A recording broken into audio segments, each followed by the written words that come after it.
Eccoci, benvenuti a questo nostro focus, lo sapete, l'approfondimento quotidiano della nostra redazione. Oggi ci occupiamo di mondo giovanile. Perché? Perché c'è un report di Save the Children che da sempre è accanto e studia questi fenomeni, appunto riferiti soprattutto ai minori, che fa emergere dei dati allarmanti. Il report si chiama Disarmati perché questi giovani sono sempre più fragili, almeno da questa indagine, ma anche più violenti. Ora cercheremo di capire meglio di che si tratta. Intanto do il benvenuto al dottore Giovanni Rapisarda, grazie per essere con noi, è il direttore dell'unità operativa complessa di neuropsichiatria infantile dell'ASP di Catania e quindi uno informato sui fatti ci potrà anche aiutare a capire un po' cosa succede in questo mondo così complesso ma anche così, come dire, pieno di aspettative. I giovani sono sempre pieni di aspettative, anche se spesso non sono positive. E poi do il benvenuto a Michela Lonardi, eccoci. Grazie per essere con noi. Lei tra l'altro è la coordinatrice proprio di questa ricerca Disarmati, ovviamente di Save the Children, e quindi potrà anche lei indicarci, darci delle piccole indicazioni, ma soprattutto degli spunti per riflettere. Io partirei da un dato che riguarda Catania, purtroppo, perché con Napoli detiene il triste primato dei giovani minori sotto quindi i 18 anni che sono accusati di associazione mafiosa, pensate, quindi i cosiddetti picciriddi noi li chiamiamo, no? Che già hanno avuto invece contatti con i clan organizzati, soprattutto in un tessuto come quello nostro, quello di Catania, che vive molto anche di questa infiltrazione, di questa rete sempre più fitta di illegalità che a volte utilizza anche i minori. Michela Lonardi, io chiedo a lei, per tanti mesi questa ricerca vi ha portato ad incontrare tanti giovani e ad ascoltarli, perché soprattutto e spesso si parla dei giovani ma non con i giovani, quindi quello che è emerso un po' un quadro generale, ce lo faccia lei e poi scendiamo magari nel particolare in alcuni dati che emergono. Volentieri. Questa ricerca che abbiamo condotto nel corso dell'ultimo anno ha voluto proprio approfondire le dinamiche dietro l'agito violento di ragazzi e ragazze, cercando di andare oltre anche agli allarmismi e al clamore mediatico che in questi ultimi mesi hanno portato anche a sviluppi normativi molto spesso più in ottica punitiva che preventiva, senza andare a vedere quelle che sono le esigenze e i bisogni dei ragazzi e delle ragazze. E quindi con questa ricerca abbiamo voluto approfondire quello che appunto sta dietro l'agito violento, e quello che emerge e che ci raccontano i dati è che non c'è un allarme criminalità minorile. Questo lo vediamo sia dai dati Eurostat, ad esempio, sulla criminalità minorile, che ci raccontano come l'Italia sia uno dei paesi nel contesto europeo con il numero più basso di minorenni sospettati o autori di reato. Si tratta di 363 minorenni ogni 100.000 abitanti, quando abbiamo ad esempio Germania e Finlandia con più di 2.000 minorenni, o Francia con più di 1.600, quindi già questo un po' ridimensiona il fenomeno.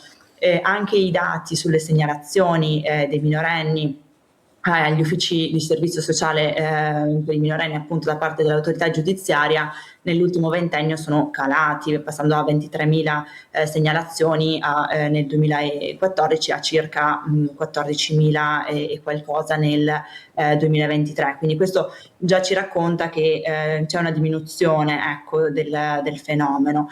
Detto questo, guardando ad alcuni dati forniti dal servizio analisi criminale del Ministero dell'Interno, che abbiamo elaborato proprio per questa indagine, quello che notiamo è che c'è un aumento tra il 2014 e il 2024 del numero di minorenni denunciati o arrestati per alcune fattispecie di reato violento, come risse, rapine, minacce e lesioni personali.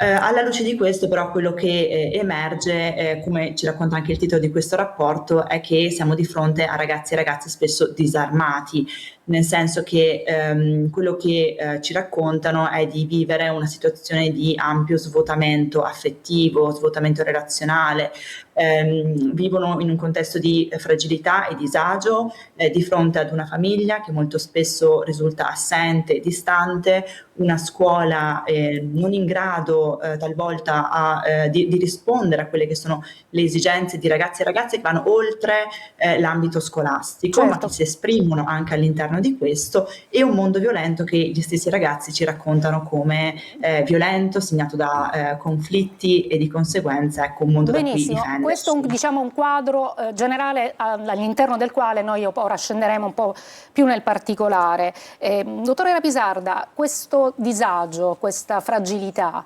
che è sempre crescente, sempre più crescente e che voi registrate, come viene affrontata anche dal servizio pubblico? Certo.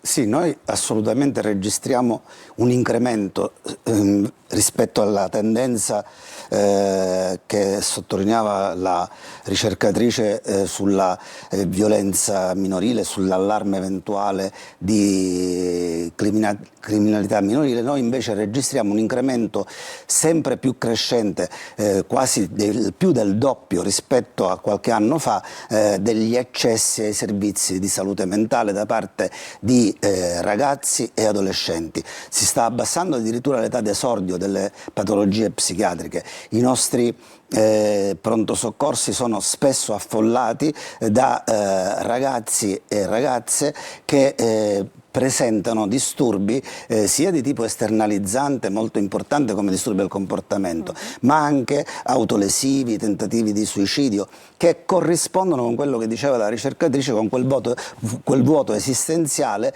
e quella situazione vissuto di profonda solitudine che li accompagna spesso, anche se all'interno di famiglie tendenzialmente o esternamente classificabili come normali, e quindi l'allarme è fortissimo e spesso sono pienamente d'accordo, si congiunge il vuoto esistenziale con l'espressività poi in termini violenti di questo disagio. E quello che dicevano nella loro inchiesta, di cui abbiamo anche visto, cioè del problema del cortocircuito della paura. Ce lo spieghi, perché è un elemento che a noi ha incuriosito molto. È interessantissimo, no? Cosa succede? È interessantissimo perché da un punto di vista proprio neurobiologico e neurotrasmettitoriale, quello che avviene a un individuo in maniera primitiva di fronte a una situazione di paura è la risposta aggressiva. Quindi è quasi un cortocircuito, non solo ovviamente per quello che avviene sul piano sociale, ma anche mentale, cioè in qualche modo non si è attrezzati a gestire situazioni magari stressanti che comportano lo scommettersi nella vita, e quindi la reazione di fronte alla paura che fa la vita è quella di aggredirla. Ovviamente è una spiegazione che non può lasciare magari forse un po' interdetti, ma profondamente sul piano proprio del meccanismo psicologico io penso che non siamo distanti dalla verità se affermiamo questo. Non so cosa ne pensa infatti, la ricercatrice che chiedevo a Michela Leonardi, invece voi avete analizzato ovviamente anche questi fenomeni che noi magari per semplificarli e per un utilizzo giornalistico diciamo le baby gang, cioè questi gruppi che si muovono sempre più giovani, sempre più violenti, sempre più aggressivi. Tra l'altro nella vostra ricerca si fa proprio riferimento anche al vissuto, no? Dell'appartenenza o meno, e quando anche si ha coscienza della gravità alla quale appunto si va incontro con atti violenti, si cerca anche di uscire da questi gruppi. Insomma, ci sono anche queste dinamiche. Sì, esatto, emergono molto dalle interviste che abbiamo realizzato sul territorio, non solo con ragazzi e ragazze, ma anche operatori del terzo settore, esperti, operatori della giustizia minorile, magistrati, che ci raccontano innanzitutto di questo fenomeno di baby gang, che di per sé è un termine improprio, non trova riscontro né nella letteratura né poi nei fatti. Infatti, se andiamo a vedere il dato su i minorenni denunciati o arrestati per associazione a delinquere, questo è in forte calo negli ultimi 10 anni. Detto questo, ci sono dei gruppi che agiscono in modo violento, talvolta coinvolgendo anche giovanissimi. Si tratta però di gruppi estemporanei a geometria variabile, più fluidi, e altro elemento caratteristico di questi gruppi è che hanno una composizione trasversale a diversi gruppi sociali, diversi ambienti socio-economici, culturali da cui provengono, e anche diversi background, per cui anche la violenza non si annida più in determinati contesti più fragili, più marginali, ma la riscontriamo anche in ragazzi e ragazze che vengono da contesti anche benestanti, per cui questo è un Certo. elemento che ci richiama anche alla fragilità che abbiamo condiviso poc'anzi nelle Certo, riflessioni. assolutamente. Volevo aggiungere un'altra cosa, la presenza purtroppo del crack, cioè delle droghe, della dipendenza anche da alcolici. Ecco, voi la riscontrate sempre di più nella vostra quotidianità, insomma? Purtroppo questo complica la situazione ulteriormente, perché una buona parte di ragazzi che noi incontriamo nei nostri servizi, quindi adolescenti, poi giovani adulti, riempiono il vuoto esistenziale anche attraverso l'uso di droghe. Per una fragilità emotiva e affettiva spesso sono inclini a meccanismi di dipendenza, e poi c'è la facilità e l'accessibilità di queste droghe, Appunto. soprattutto quelle sintetiche, con un mercato che te li fa arrivare anche a casa via internet senza nessun problema. Certo. E questo amplifica poi il problema sia sociale che psicopatologico, perché si avviano poi questi ragazzi spesso ad avere quella che noi chiamiamo doppia diagnosi, cioè accanto a una diagnosi psichiatrica una diagnosi di dipendenza, Certo. il che imbrica due fattori che sono particolarmente sfavorevoli rispetto a una buona prognosi. Certo, assolutamente, ma quanto può incidere? Cioè, questo un po' scombina un po' tutto quello che potrebbe essere un iter più diciamo, ma soprattutto anche perché queste droghe sintetiche hanno degli effetti anche a livello neurologico, cioè proprio di modificazione, no? Certo. Quindi si innestano su impattano in maniera decisiva e devastante nel cervello ancora in formazione dei ragazzi, perché tra i 14 e i 21-25 abbiamo delle profonde trasformazioni cerebrali sia nella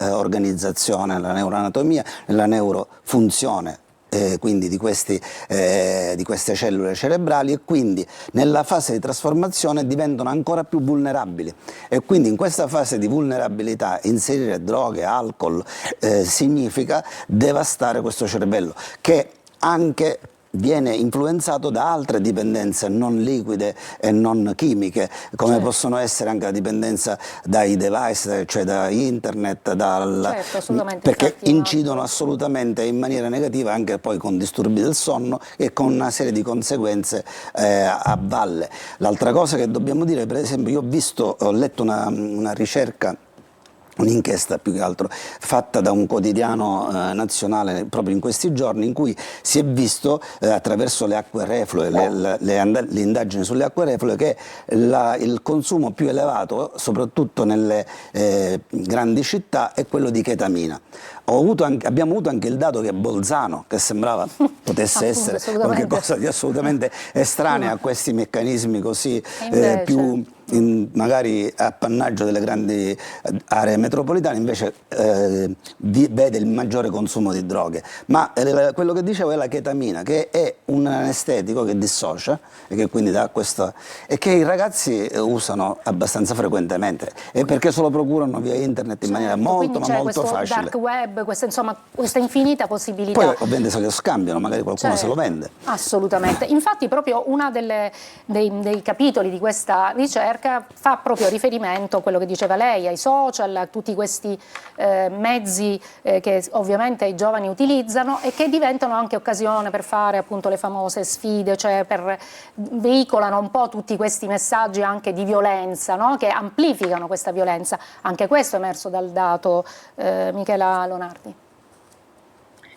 Sì, esatto, i social in questo fenomeno della violenza giovanile agiscono sia come piattaforma dove si possono organizzare gli incontri, le violenze, gli scontri, Dall'altra parte però sono anche piattaforme di divulgazione di questa violenza, e qui torniamo alle riflessioni su la necessità di trovare uno spazio di espressione anche, no? Uno spazio dove riuscire a identificarsi in un ruolo, in un agito. Per cui ecco, la violenza, la possibilità di essere filmati, essere riconosciuti poi nei video, sulle piattaforme social, diventano per i ragazzi una forma di espressione. Ci sono magistrati che ci raccontano come talvolta anche i ragazzi utilizzino ingenuamente questi strumenti nel mostrare il bottino di una rapina più che l'agito violento in una rissa, perché poi ovviamente diventano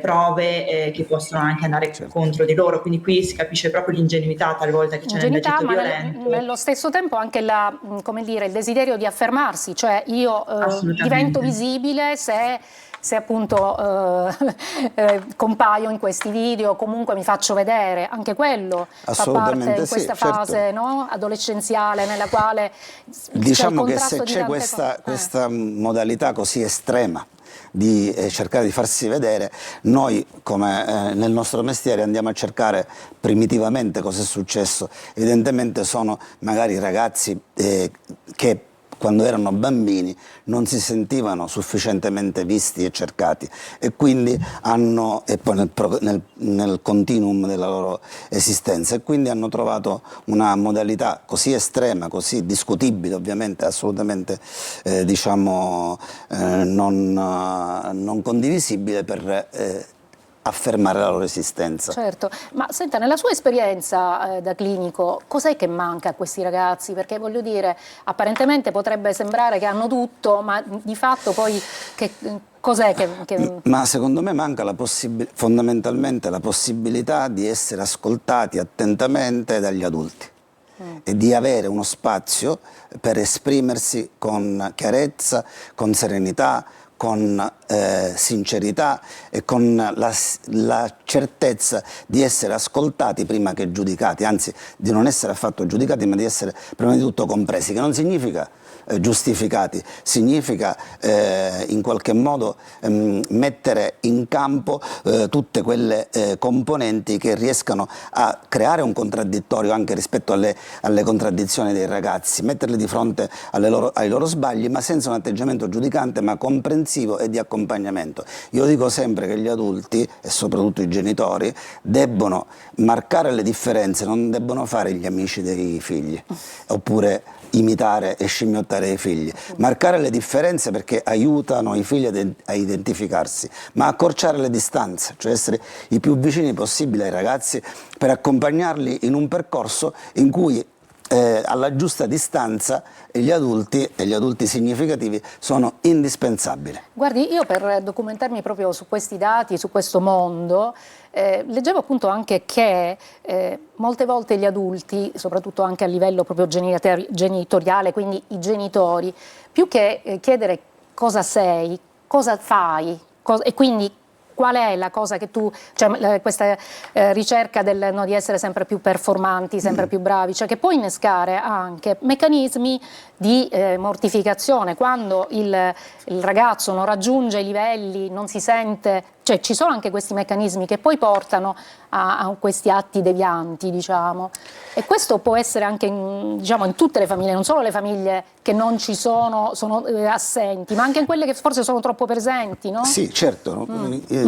Diciamo l'iperprotezione è quasi sovrapponibile alla ipoprotezione, perché poi finisce per rendere poco autonomi i ragazzi. Però ecco, non dobbiamo pensare che non significa che i ragazzi non debbano scommettersi e raggiungere dei risultati e quindi impegnarsi. Questo lo si deve richiedere, quello è ovvio. Ma questo impegno deve essere in qualche modo coniugato ai desideri e alle aspirazioni dei ragazzi senza nessuna imposizione e ciascuno cercando la sua strada. Quindi riprendo un po' la parola che diceva lei, ascolto. Sì, ascolto che è tanto, fondamentale tanto. Nelle dinamiche. In questa ricerca che avete fatto, voi di Save the Children, che insomma di bambini bene o male, soprattutto da tempo vi occupate e siete molto vicini, e questo aspetto relazionale è emerso anche da questi dati che avete raccolto?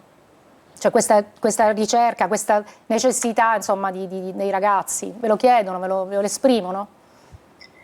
Sì, assolutamente. Si percepisce dalle storie che abbiamo ascoltato, dai ragazzi, in particolare i ragazzi che sono in carico ai servizi della giustizia minorile, che ci hanno raccontato le origini del loro agito violento, ma anche la loro storia.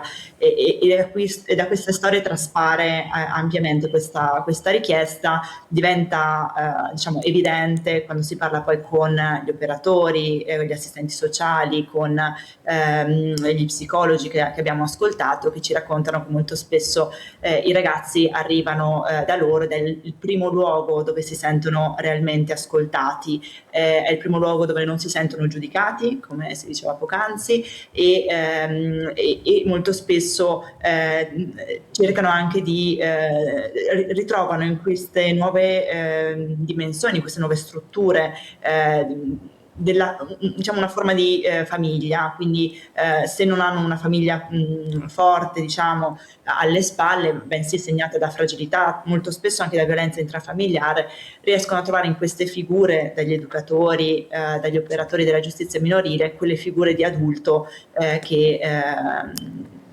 riescono a rispondere alle loro esigenze e da cui riescono a essere ascoltati. Quindi assolutamente questo è un aspetto che emerge e ci racconta appunto della fragilità di questi ragazzi. Quindi questa ricerca vuole essere proprio un grido dei ragazzi verso il mondo adulto, Certo, che deve essere in grado di ascoltarli e accompagnarli. Dottore, proprio questo chiedevo, ma quanto è importante poi a volte voi anche come figure professionali state più attenti ai genitori che ai figli, nel senso che a volte anche la presenza di genitori che possono incidere, ecco, negativamente su questo. Ovviamente nel nostro lavoro, lei ha percepito bene, non ci si può limitare solo all'intervento con i ragazzi, perché la famiglia è fortemente impattante e quindi i genitori debbono diventare alleati dei terapeuti, non diciamo accusati dai terapeuti. Quindi è necessario tirare dentro questo processo alle famiglie. Nella nostra ASP, che è molto attenta alle problematiche della salute mentale, proprio il nostro direttore generale, il dottor Laganga Senzio, ci ha detto chiaramente che i due dipartimenti che per lui debbono assolutamente essere potenziati sono quello della prevenzione e quello della salute mentale, e noi abbiamo un dipartimento che è integrato, cioè che mette insieme il lavoro con le dipendenze patologiche, con la neuropsichiatria infantile e con la salute mentale adulti, in un'ottica multimodale e anche di continuità terapeutica. Dicevo, nel nostro interno noi diamo molta attenzione alle famiglie, c'è proprio il gruppo che si occupa prevalentemente dell'adolescenza, che fa i gruppi multifamiliari con le famiglie, oppure fa alcuni interventi di dialogo aperto, open dialogue, che vengono fatti con tutto il nucleo familiare, comunque con tutti quelli che per il ragazzo il ragazzo o la ragazza sono significativi. Quindi tirare dentro loro è assolutamente importante, perché gli errori tutti li possiamo fare, il punto non è averli fatti, ma cominciare a lavorarci sopra, e quindi è necessarissimo, se si potesse dire, portare dentro le famiglie in questo percorso. Ci fermiamo solo per pochissimo e poi ritorniamo in studio.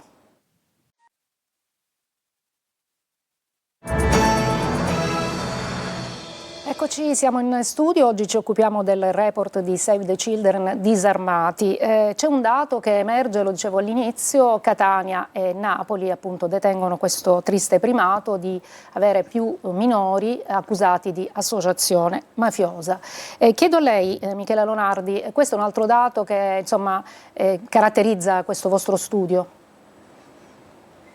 Sì, questo studio nasce proprio dall'idea anche di voler analizzare quello che è l'agito violento e il coinvolgimento di ragazzi e ragazze nelle reti della criminalità organizzata. È un dato che poi è emerso attraverso le storie, attraverso appunto anche i dati che avete citato, in particolar modo l'aumento di minorenni denunciati o arrestati per associazioni di tipo mafioso è aumentato in modo significativo tra il 2014 e il primo semestre 2025, che è il periodo in cui si registra o si ipotizza comunque un incremento significativo. Infatti se nel 2024 c'erano un numero di di minorenni denunciati o arrestati per associazione mafiosa di 46 casi, mi pare, adesso non ho i dati sotto mano, però lo stesso dato si replica nei soli primi 6 mesi del 2025, quindi sicuramente significativo. Questo aumento del primo semestre 2025 è dovuto in particolar modo all'incremento registrato a Catania e a Napoli. A Catania nei primi 6 mesi del 2025 si registrano 15 casi, quando per l'intera annualità del 2024 erano solo 3 i casi, per cui ecco, c'è un aumento significativo di questo. Dall'altra parte c'è una diminuzione dei minorenni denunciati o arrestati per associazione a delinquere, quindi comunque questa questione del gruppo che abbiamo citato anche negli interventi precedenti sembra un po' non trovare spazio, ecco, però l'associazione mafiosa diventa significativa. Quello che è emerso dalle interviste è che molto spesso si tratta di ragazzi e ragazze già coinvolti attraverso la propria famiglia in reti della criminalità. Dall'altra parte abbiamo anche ragazzi e ragazze che subiscono il fascino di queste reti criminali, perché in qualche modo diventano un modello, uno status symbol da perseguire, un po' mossi dall'elemento del potere, un po' da quello del guadagno facile. Per cui ecco, questo è un elemento che si ritrova, oltre anche a una certa trasformazione di quelle che sono le modalità con cui questi giovani nelle reti della criminalità organizzata si muovono, che diciamo non rispondono sempre alle modalità classiche o tradizionali, Certo. più silenziose se vogliamo, ma Certo. appunto attraverso l'agito violento si mettono più in mostra, ecco. Chiarissimo, grazie. Dottore Rapisarda, questa sinergia tra neuropsichiatria, il Dipartimento, e il Tribunale ovviamente Sì. dei minori che coinvolge Catania. Abbiamo purtroppo poco tempo, però lei ce l'illustri. Diciamo che l'ASP si è trovata veramente come partner importante, non dico decisiva, ma molto significativa con il Tribunale dei minori, proprio sulla spinta del dottore Di Bella, che dobbiamo ricordarci è il fautore di quel progetto che si chiama Liberi di Scegliere, Sì. che vuole proprio incidere soprattutto con i giovani che sono attratti dalla criminalità organizzata o che necessariamente sono costretti dalla famiglia a vivere per questo. appartenenza E allora familiare. dare questa possibilità addirittura è diventata una legge regionale. Sicuramente per quanto riguarda l'aspetto della criminalità e dei giovani criminali, noi diamo un grosso apporto, perché con il Dipartimento abbiamo fatto un protocollo di intesa con l'Ufficio di Servizio Sociale ai minorenni,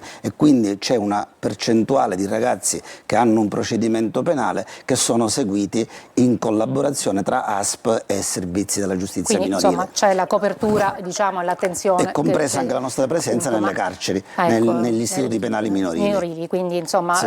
soprattutto appunto quello, anche un altro capitolo nel quale ci dovremmo occupare forse anche con maggiore attenzione. Intanto mi fermo qui, grazie per l'ascolto, grazie al dottore Rapisarda, grazie alla dottoressa Lonardi e grazie anche a chi ci ha seguito. Alla prossima.